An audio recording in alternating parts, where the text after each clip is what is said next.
Hello students and my dear viewers. Today we are going to discuss English grammar topic prepositions. Presented by Darshna ma'am. We all know what prepositions are, isn't it?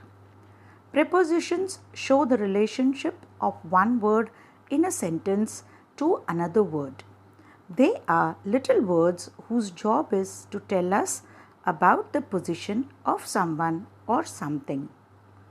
They are also called as preposition words, almost or always used before the noun or pronoun which is referred in the sentence. Yes, prepositions play a very important role to help us understand the sentence. Okay. The four things that prepositions give us are location, that means where something is. Example, using the word between, near, in, on, under, outside, inside, etc. That means some more words can be added when we want to use or when we want to name the location. The second important thing that preposition gives us is direction, where something is going. Example, to, around, towards, through, past, beside, etc.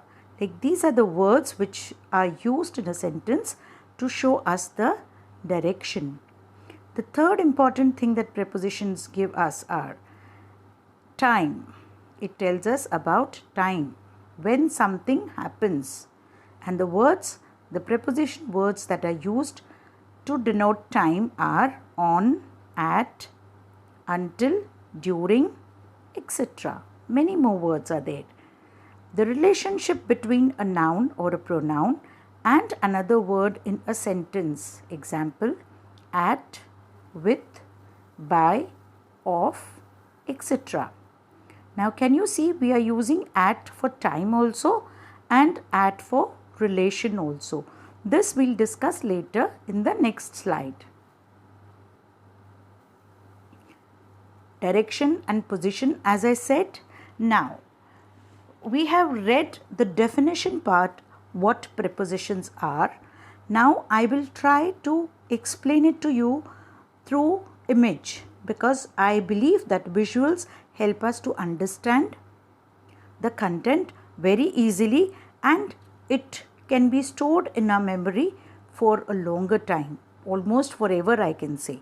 Okay, so here's a cute picture which is showing us directions.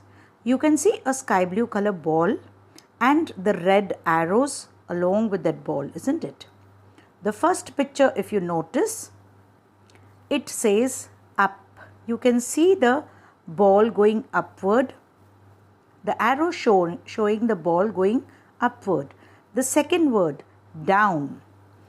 The third, over.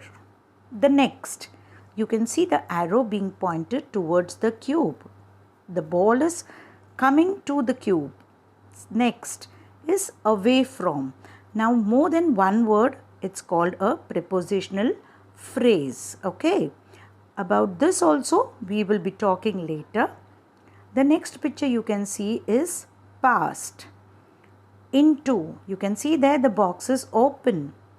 Out of, you can see the arrow showing us or making us understand as if the ball is coming out of the box. The next one, around. You can see the arrow showing us that the ball is passed around that box. Next word, onto. Yes, the arrow tells us that the ball is onto the box. The next, again the arrow says the opposite of onto. The ball as if falling off the box. The next word, across. Yes, there's a table in between the two boxes and we can see the arrow showing us that the ball is going to pass across the table. The next picture, it's a cylindrical shape, isn't it? A pipe shape. And the arrow shows that the ball is going to pass through that cylindrical shape. The next is along. Yes, the ball is going to pass along the boxes. So here we are looking at the directions. We get to understand which words do we use when we have to talk about the direction of the noun or the pronoun in the sentence. Now in the next picture we are going to see the positions. Yes, here's a cute animated creature. I tried a lot but I couldn't make out what picture it is, but it's cute. And you can see again a ball, but it is a multicolored ball, isn't it? Now the ball is at one place. The creature is changing the position. In the first picture we can see the creature behind the ball. The second picture beside the ball. The third on the ball. And the fifth, under the ball. Yes, or if we ask where is the ball is above the creature, isn't it? On top of the creature. See, the other two prepositions we are using above and we are using on top of the creature. But here they have given one word and we are talking only about preposition and not of prepositional phrases. Okay, so we read it as under because we are denoting only the position of the creature connected with the ball. The next you can see between. The next is in. After that, in front of. Where is the creature sitting? The creature is sitting in front of the ball. The creature is near the ball. And the creature is jumping above the ball. Yes. So, the second picture we can clearly understand it's telling us about prepositions. Let's move to the next slide.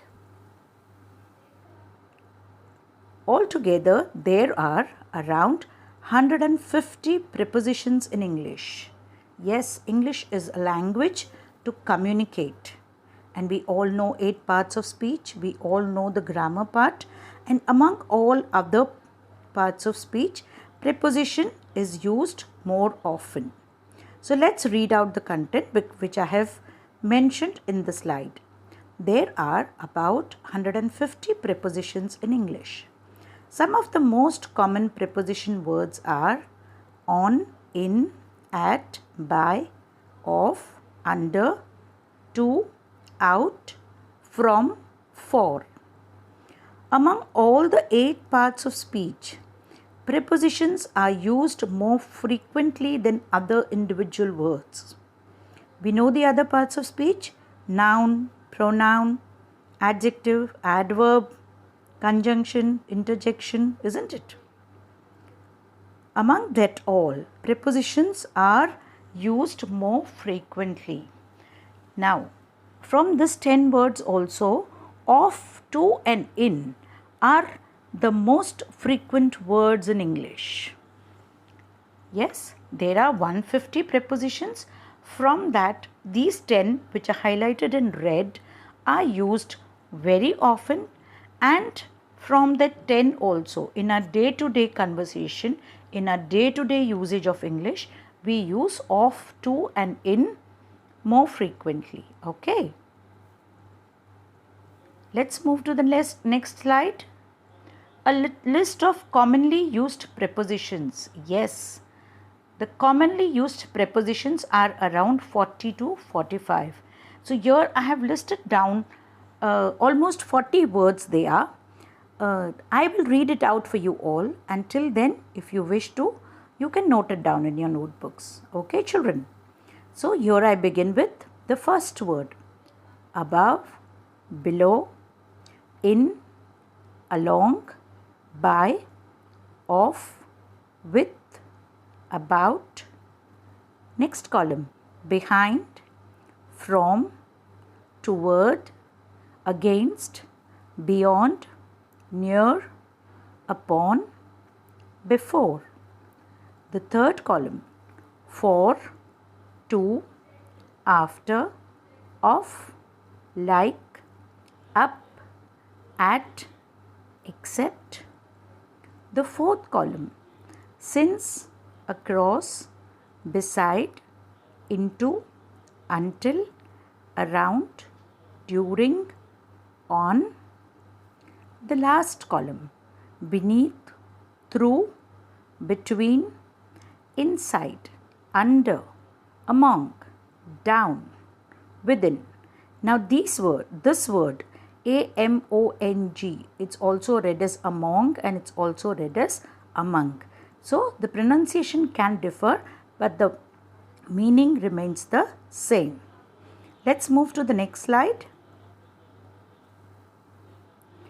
Now, we have understood what prepositions are. We know what type of words they are when we talk about time, when we talk about position, when we talk about direction, when we talk about movement.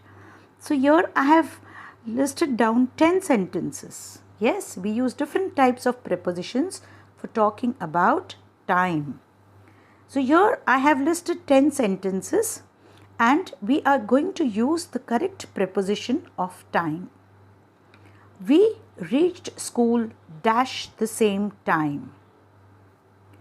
We reached school at the same time.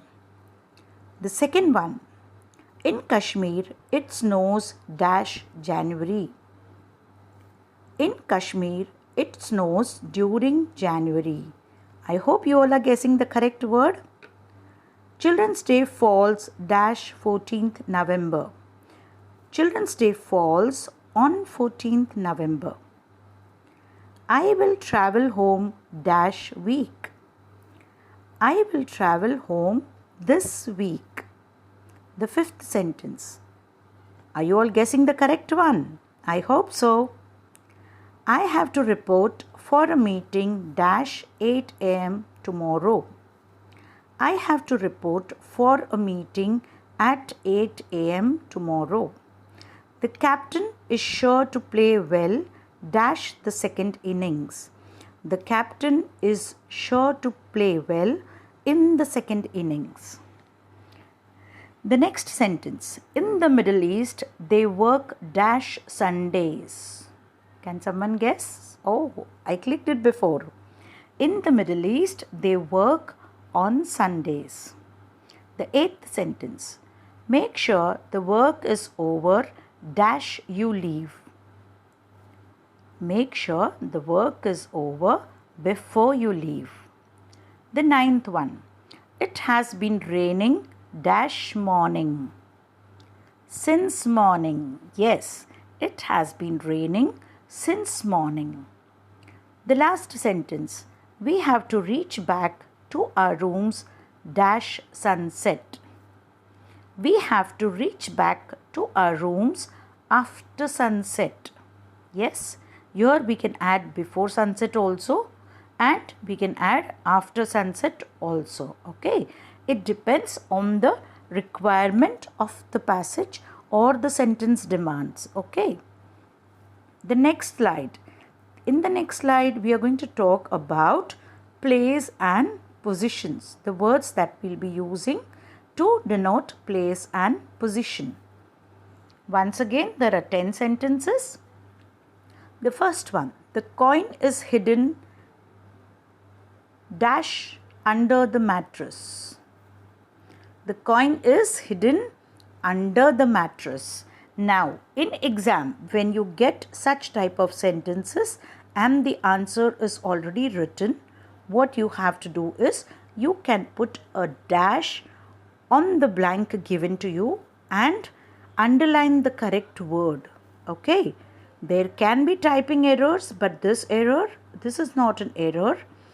I have specially mentioned it this way so that I can explain that if in case in exam, if you come across such an error where the answer is already written, you need to put a dash on the blank where you have to write the correct answer rather than waiting for the teacher or for the supervisor or for the invigilator to come and correct you or to come and rectify your doubt. Okay. The second sentence. Humpty Dumpty sat dash a wall. On a wall. Oh, this is a pre-primary poem, isn't it? Everyone so very much remembers this. She stood in front of the mirror to see herself. The farmer tied the cow dash a tree by a rope. Now by also is a preposition.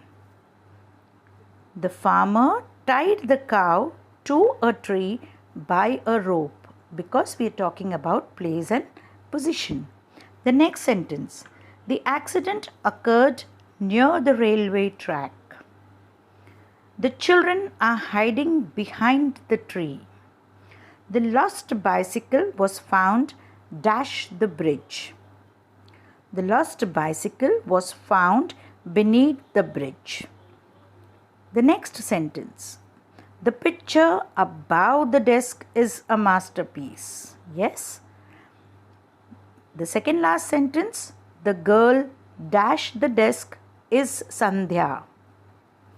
The girl at the desk is Sandhya. Yes, here we cannot use above or any other word, isn't it? Because normally human beings don't go and stand up on the desk. Yes or no? The last sentence. The chair dash the door is broken. The chair behind the door is broken.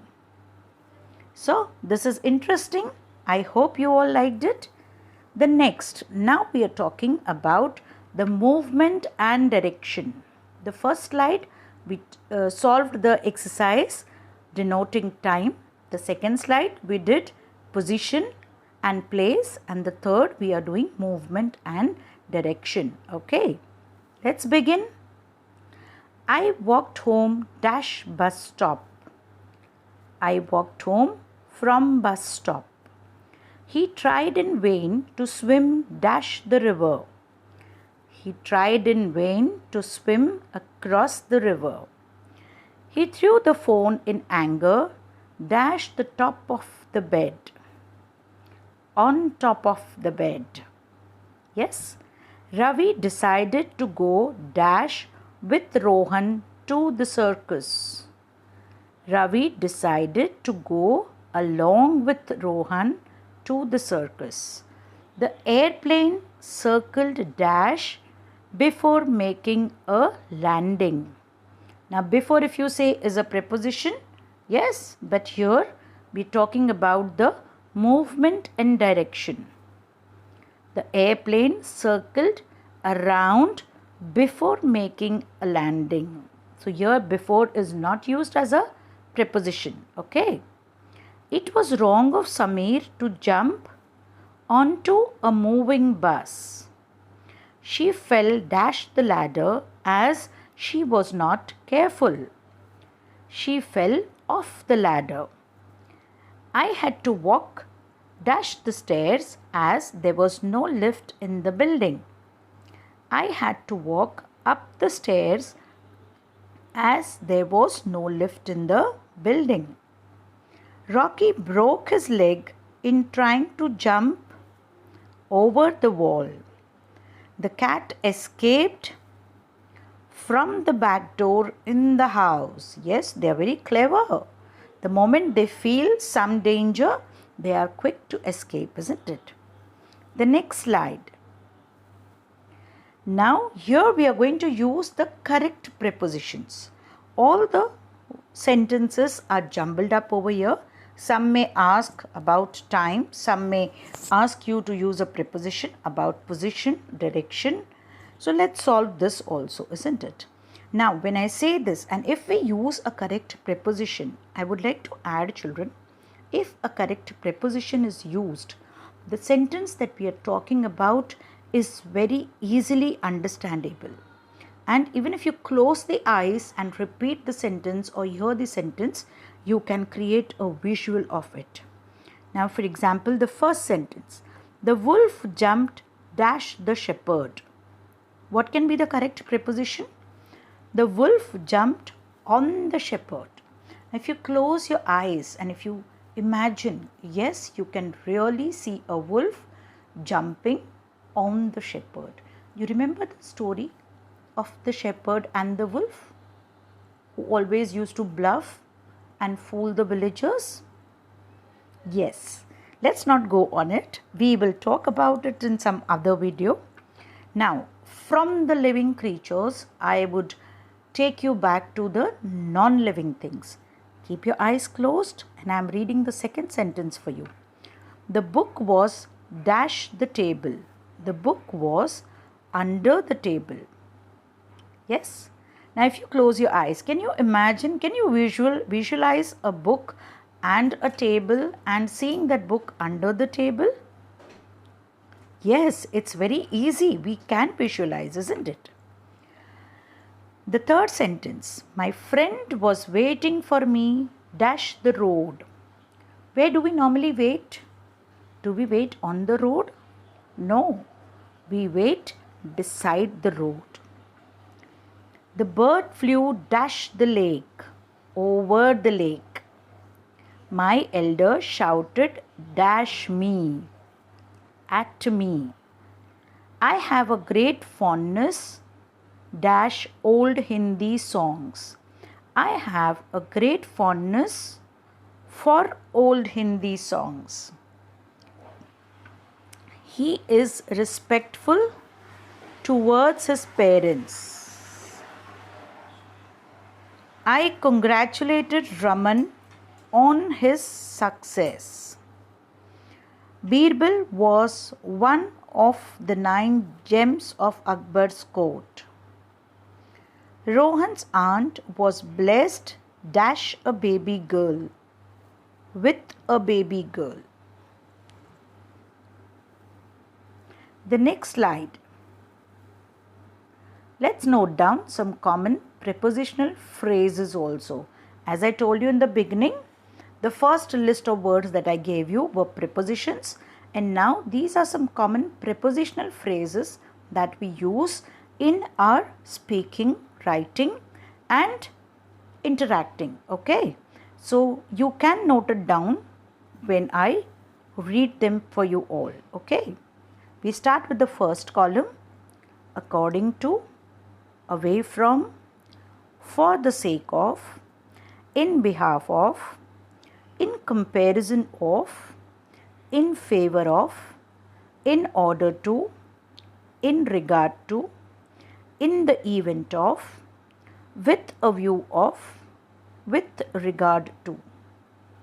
We move to the second column: agreeable to, because of, by virtue of, in accordance with, on behalf of, in complaints of, in front of, in place of, in spite of, on account of, with an eye to. The third column: along with, by means of, by way of, in addition to, in case of, in course of, by regard of, in reference to, instead of, owing to, with reference to. So these are some common phrases, prepositional phrase that we use in writing and we come across when we read. Okay, so you can note it down and keep it in mind. So thank you very much, children, for watching this video, and stay tuned. Do like, do share and do subscribe, and don't forget to press the bell icon. Okay, see you soon. Thank you.